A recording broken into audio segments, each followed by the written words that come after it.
had this dream probably a few weeks ago, just a few weeks before I got my locks taken out. And in the dream, my hair, like my locks at this time, I still had locks. My locks were really dirty. Like they were really, really dirty, really nasty.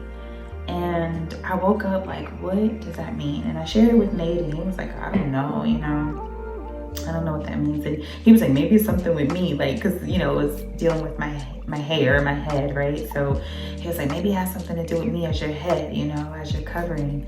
And I was like, I don't know. And the Lord began to reveal to me, he was like, as dirty as your locks were on your head, like, that's how I view your heart's posture and your attitude towards your husband. Like it's nasty, Samantha, it's filthy, you know?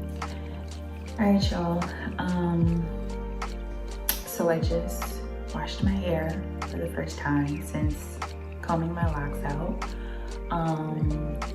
What I did and what I used was, one, I did a hot oil treatment first.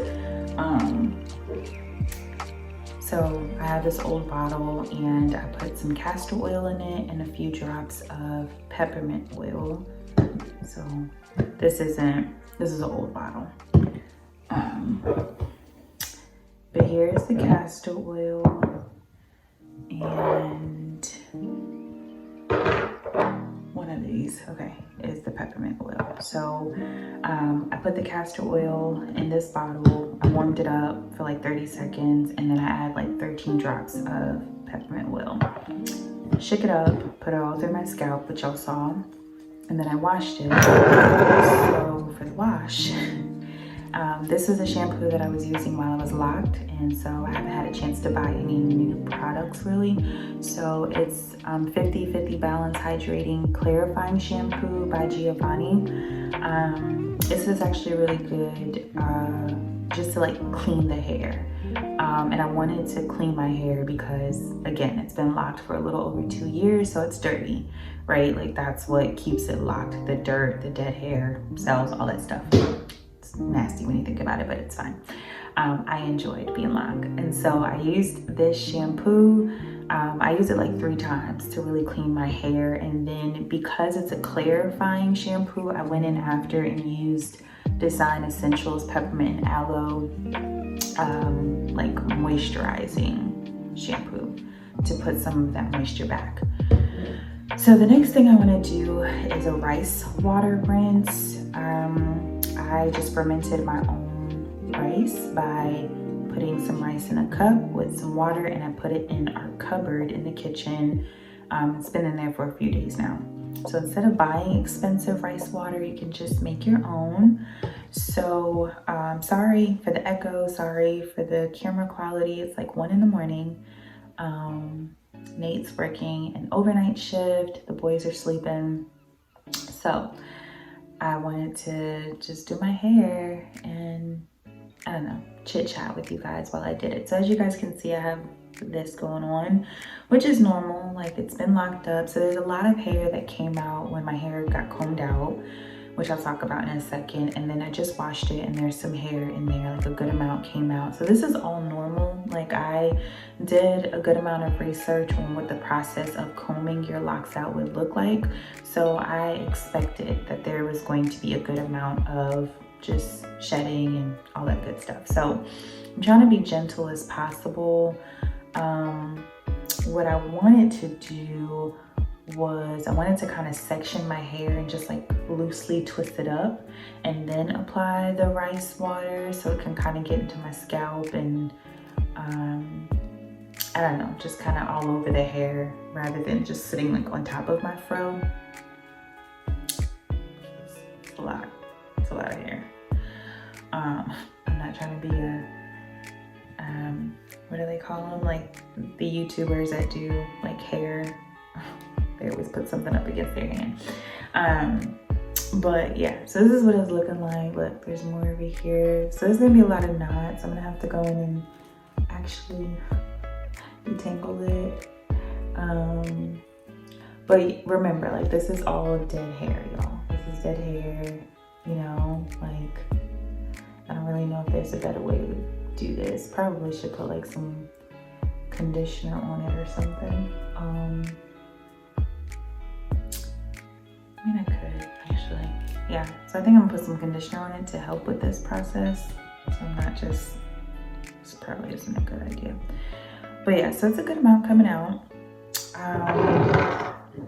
And I don't really have shampoo or conditioner because when you're locked, you don't really use conditioner. You just get a good shampoo and you use oils to keep your hair moisturized. And then you have like a twisting cream. So I just have this. This is what they had at our local store. So I'm gonna use it. Not saying it's the best, but it'll get the job done.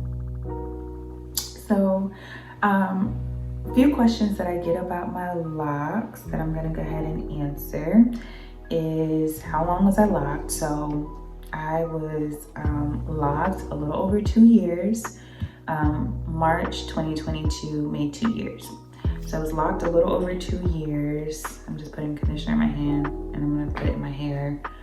I'm not gonna do too much. I'm gonna do enough to just like start detangling it so that I can like loosely twist it and then pour in that rice water mix. I'm really not sure if this is how you do it, but this is how I'm gonna do it. But yeah, so I was locked a little over 2 years. I had about 80 locks. I started with I'm just answering questions that I typically get. I started with the coil method. And it locked up pretty fast, honestly. Yeah, it locked up pretty fast. So the reason I got locks was for maintenance purposes. At that time, the pandemic had just hit. So I was working from home. Nate had just lost his job, but he was also in a master's program writing, his second master's program writing a thesis. We had a little one that we pulled out of daycare that was now home also. We had just gotten pregnant. I was in my doctoral program. Like, it was a lot going on. So at that time, my hair just, it was struggling. I have pretty healthy hair, but it was just severely neglected, honestly, you know what I'm saying?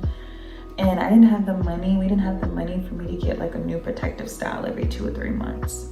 So, I don't know. I considered locks for a little bit, talked to Nate about it. He was down. So we tried it out and I don't regret it. Like, I enjoyed that time. It's very low maintenance.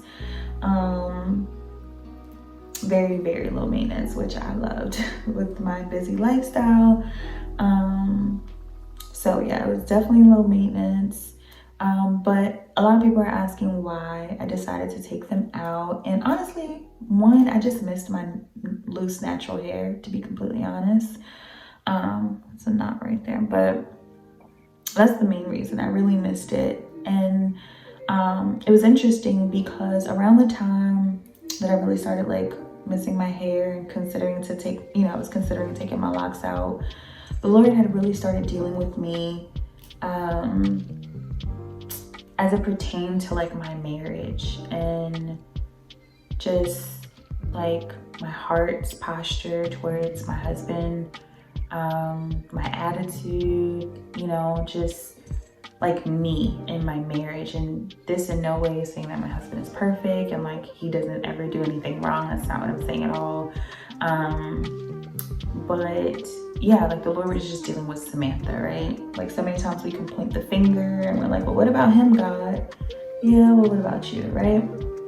And that was where I was at. And so the Lord was really dealing with me as it pertained to my marriage. And it was interesting because I had this dream probably a few weeks ago, just a few weeks before I got my locks taken out. And in the dream, my hair, like my locks at this time, I still had locks. My locks were really dirty. Like they were really, really dirty, really nasty. And I woke up like, what does that mean? And I shared it with Nate and he was like, I don't know, I don't know what that means. And he was like, maybe it's something with me, like, cause it was dealing with my hair, my head, right? So he was like, maybe it has something to do with me as your head, as your covering. And I was like, I don't know. And the Lord began to reveal to me, he was like, as dirty as your locks were on your head, like that's how I view your heart's posture and your attitude towards your husband. Like it's nasty, Samantha. It's filthy, you know? And let me clarify, like I'm not cursing my husband out or beating him down, like calling him a dog and calling him out of his name or anything like that. But just my attitude, you know, always having something to say, just being rebellious in my heart, not being receptive or teachable. Like that's something the Lord has really been dealing with me on, is like not being teachable towards my husband, you know. Like the Lord, that's how he was viewing my I guess just my attitude. I guess that's the best way, you know, just my heart towards my husband. It was filthy, it was nasty before the Lord, you know, and he wasn't pleased with it, you know. And again, like I'm not doing anything outwardly. It wasn't anything outwardly that I was doing towards him, but it was in my heart.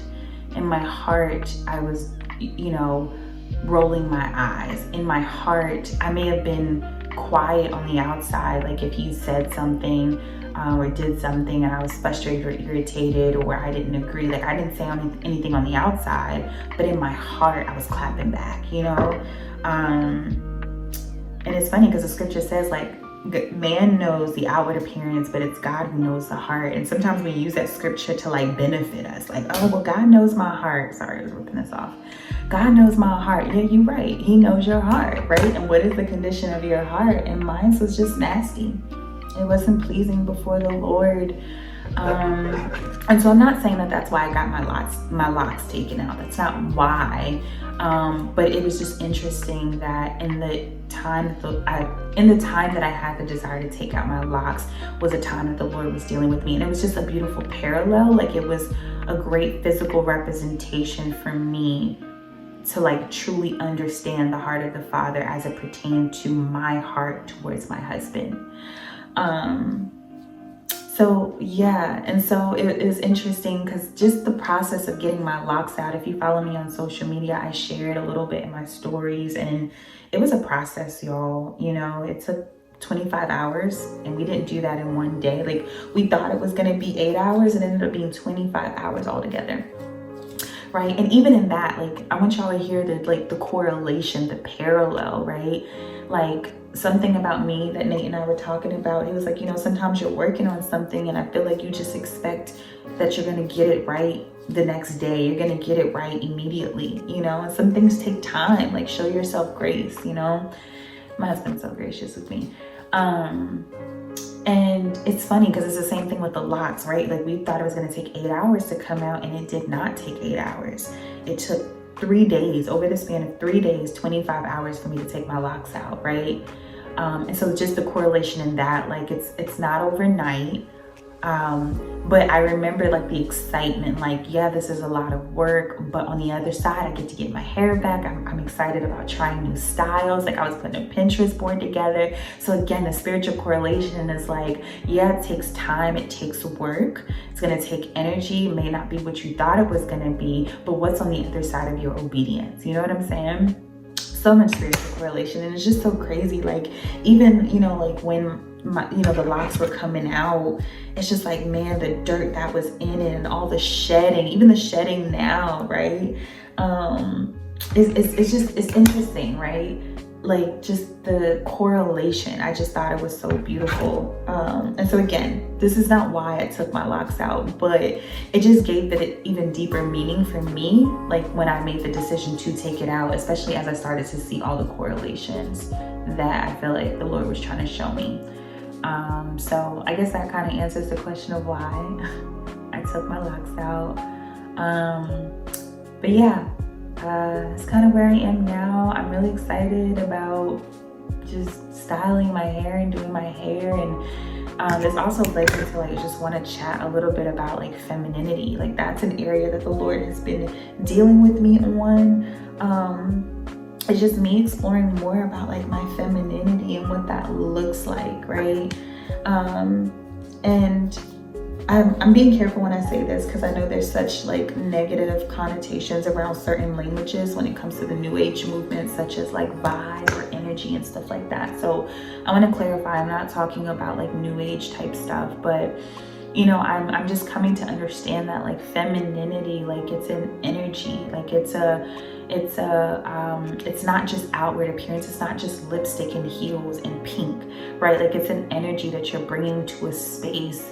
It's, you know, like it's an inward attitude, an inward posture of understanding my makeup as a daughter of Zion, as a daughter of the Most High.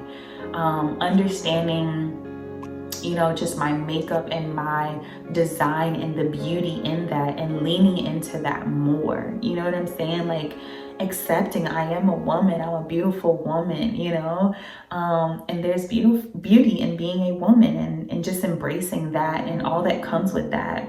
And so a part of this journey of just like leaning more into my femininity, as I said, I'm gonna split this section in two, is just, I don't know, leaning into that and understanding more of that energy. And I think a lot of that even goes with like what I just shared about what the Lord has been showing me in regards to my marriage. Like there's an aspect of me that carried like this masculine energy, right? Like this rah pride. I don't want you to tell me anything. Again, I never said those things, but my heart's posture, my actions said that, you know?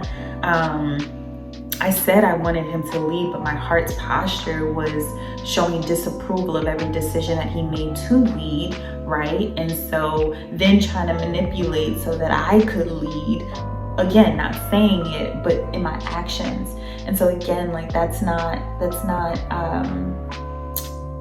realized like in that nature, like that was a very masculine, you know, controlling type of energy. It wasn't feminine. When I think of femininity, or when I think of, you know, that aspect of embracing my femininity, like I think of the Holy Spirit, and I think of how the Holy Spirit is gentle. The Holy Spirit is fire yet gentle, you know? When I think of fire yet gentle, as a woman, I think of a woman that she doesn't have to be rah. She doesn't have to say much. Like her gentleness speaks for itself. You know, I think I shared this in another video, the 5 lies I believed about submission, but like how I admire women that don't have to say much. Like their quietness, their gentleness. I don't know if y'all have ever met a woman like that. It's like, ooh, like she could have said a lot right there, but she chose not to. Like for me, I'm inspired by that. Like that inspires me. And so that's how I like think of the Holy Spirit. It's like, I don't have to say much, I don't have to do much, but when I move, when I do speak, it's powerful, right? And so again, like you know, just when I think of femininity, I think of the Holy Spirit. The Holy Spirit is a helper, right? Women, we've been created to help and to assist in the vision, you know, that God desires to fulfill in the earth. And so I don't know, I'm just in this space of like just learning more about the Holy Spirit, learning more about my femininity and what that looks like. And again, you know, for me, that doesn't mean red lipstick and heels, because that's not the kind of girl I really am, to be honest. But I don't know, just embracing my gentleness, right? And gentleness doesn't mean that you're a doormat. Gentleness doesn't mean that you don't say anything, you never speak. But again, like when I think of the Holy Spirit and I think about gentleness and femininity, I think about, you know, a woman that is discerning. She observes, you know, she's discerning. The Holy Spirit helps us to discern. So she's discerning, she observes, she what is it, like she's observant of the room that she walks in. She you know, she discerns the people. She's discreet, you know what I'm saying? Like she has wisdom on when to speak and when not to speak, right? You know, like she just has wisdom on how to step in and how to help and how to maneuver situations. Like, I don't know, like that, because that's what the Holy Spirit helps us to do. I hope y'all get my drift, right? This is a late night conversation. It's like 1 a.m, but hopefully y'all get my point. And so, yeah, hopefully that's making sense what I'm trying to say. But that's just where I am. And of course, part of, you know, a lot of that comes with like, you know, outward stuff, right? Like I'm doing a lot more of like self-care, like coming up with a self-care routine right now, and like what that looks like for me as a wife and as a mom, right? Because I believe in taking care of yourself. I believe, you know, that as you're pouring out and taking care of others, like you got to take care of yourself. And self-care is not just getting your hair and nails done. Self-care is spending time with God. Self-care is drinking your water. Self-care is fasting. So, you know what I'm saying? When you realize you're in a kind of a spiritual rut and you're heavy and you're not hearing, self-care is fasting. Self-care is eating healthy, less processed foods and maybe more whole foods. But also self-care is getting your hair done, and it is getting your nails done if that's what you like, and it is taking care of your skin, you know. That's another thing the Lord has been dealing with me on and kind of getting on me about. Like, you know, I've been kind of looking for different skincare products to help my skin, and the Lord is like, you're looking for skincare products to do what your diet should do. Okay, listen. And so I've had to catch myself. Like, I'm looking for all of these products, and it's like, your cure is in your food, Samantha. You know, and I don't know everyone's situation, so I'm not speaking for everyone. I'm speaking for myself. You know, your cure is in that water that you don't drink. You know, like, my cure is in, you know, healing. My cure is in, you know what I'm saying? Like, and again, that's part of self-care, therapy, healing, being whole. Like, and again, that's part of like femininity for me. Like, a lot of times we as women, we can't lean into our femininity because there's so much of a hard exterior and wall that's been built up. And so some women are like, well, that's just not me. It might be. It just may be that you can't lean into it because there's too much that is like blocking you and hindering you from like tapping into that aspect of your femininity. I hope that makes sense.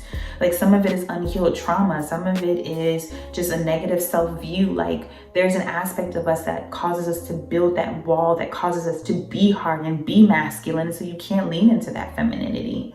And so these are just things I'm like working on right now, y'all. Healing, you know, I've had to write a lot of letters recently to just, forgive people, let people go, offenses that I've held on to. Probably got some more letters I need to write. I might need to write some of y'all, no, I'm just joking. But, you know, just like, I don't know, now that I say that out loud, I might need to write a few more people a letter. You know, and not to like, I don't know. I'm just trying to be whole, man. I'm trying to be whole. I'm trying to be healed. And I don't want unforgiveness or offense or my hard exterior, my pride, generational curses to be the reason why I can't be the woman, right, that God created me to be, you know? That's not what I want, you know? And so, yeah, these are just some late night thoughts, y'all. I pray that this audio wasn't too bad. I know it wasn't the best quality. I'm using my phone. I typically use our professional camera, but ain't nobody pulling that out 1 o'clock in the morning, right? And so, yeah, y'all, this is just kind of where I am and just some of the thoughts I'm having. And so sis is trying to glow up. I'm trying to glow up, trying to take care of my skin, you know, wanting to do like more facials. And right now, I mean, I don't have the money to like go out and spend a lot of money. So I'm trying to find a lot of DIY stuff on Pinterest. And I'll share some stuff, especially like on social media. On social media, on Instagram and stuff, but I'll share some stuff over here as well. So yeah, just trying to take care of myself, take care of me, and not in this selfish, like, oh, me first, me over everybody type mindset, right? But I understand that like me also needs to be a priority. Does that make sense? I may not be the priority, right? I don't believe that I should be number one, right? You know, I'm not here for myself. I'm here to do the will of the Father. I'm here in my role as a wife and as a mother to serve my husband and serve my children and serve my community and serve women, you know. But I understand that in doing that, I need to be a priority as well. I need to take care of myself. And so that's what I'm kind of leaning into. So I don't want this video to be super long. It's already 24 minutes. It's not the plan. probably a little bit longer. But y'all let me know your thoughts below. What are your thoughts on femininity? Kind of where are you, if anywhere, in this journey? And yeah, subscribe if you have not. Let me know if you have a video recommendation, if there's something else that you would like to see. All right, y'all, it's like 2 o'clock in the morning. Y'all have a good night. Okay, anyways, bye.